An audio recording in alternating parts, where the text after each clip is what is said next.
கிருஷ்ணனுடைய மாய பிச்காரி. இந்த கதை சீதாப்பூர் கிராமத்தோட கதை. இங்க கேஷவ் தனியா இருந்தான். அவனுடைய அப்பா அம்மா பாவம் இறந்து போயிட்டாங்க. அவன் கிராமத்து ஜனங்க கிட்டயே கேட்டு சாப்பாடு சாப்பிடுவான். அப்புறம் கிராமத்தோட சில நல்ல ஆட்கள் சேர்ந்து அவனுக்காக கிராமத்தோட கிருஷ்ண கோவிலுக்கு பக்கத்துல ஒரு சின்ன குடிசையை கட்டி கொடுத்தாங்க. கேஷவ் தினமும் கோவிலுக்கு போவான்.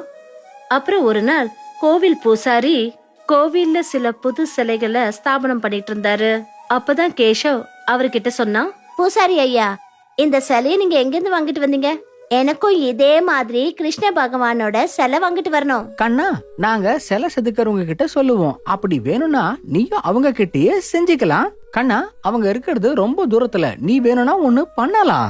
ஏன் கிருஷ்ணர் கோயில்ல இருந்து மண் எடுத்துட்டு போய் நீ வேணா உனக்கு தனியா ஒரு கிருஷ்ணர் பண்ணிக்கோ. ஏன் அடேங்கப்பா, நீங்க எனக்கு ஒரு நல்ல யோசனை சொல்லிருக்கீங்க. இப்போ நானே ஒரு அழகான பகவான் கிருஷ்ணனோட சிலை பண்றேன். அப்புறம் வேற என்ன, கேஷவ் அந்த கோவில் மணல்ல தானே அவனுக்காக பகவான் கிருஷ்ணனோட சிலைய பண்ணினான். அந்த சிலை ஒன்னும் அந்த அளவுக்கு இல்ல. ஆனா அந்த சிலையில கேஷவோட உண்மையான மனசும் உழைப்பும் ரொம்ப தெளிவா தெரிஞ்சது. அப்புறம் கேஷவ் தன்னுடைய சின்ன குடிசையில பகவான் கிருஷ்ணன் சிலைய ஸ்தாபனம் பண்ணான். அப்புறம் அவர்கிட்ட தினமும் பேசுவான். கிருஷ்ணா, இன்னும் கொஞ்ச நாள்ல ஹோலி வரப்போகுது. எல்லாரும் ஹோலிக்காக எப்படியெல்லாம் ஏற்பாடு பண்ணுவாங்களோ அதே மாதிரி நானும் அந்த ஏற்பாடெல்லாம் செய்யணும்னு ஆசையா இருக்கு. அப்புறம் எனக்கும் மத்த பிள்ளைங்க மாதிரி அம்மா அப்பாவோட பாசம் கிடைக்கணும். கேஷவ் தன்னுடைய மனசுல இருக்கிற எல்லா விஷயங்களையும் கிருஷ்ண பகவான் கிட்ட சொல்லிட்டு இருந்தான். அப்புறம் பகல்ல இங்க அங்கன்னு போய் மத்த பசங்களோட விளையாடிட்டு இருப்பான். ஆனா ஒரு நாள் கேஷவ் கிருஷ்ண பகவான் கிட்ட தான் மனசுல இருக்கிற விஷயத்த சொல்லல. அன்னைக்குதான் கேஷவோட நண்பன் அவனை வெளியில விளையாடுறதுக்கு கூட்டிட்டு போனான்.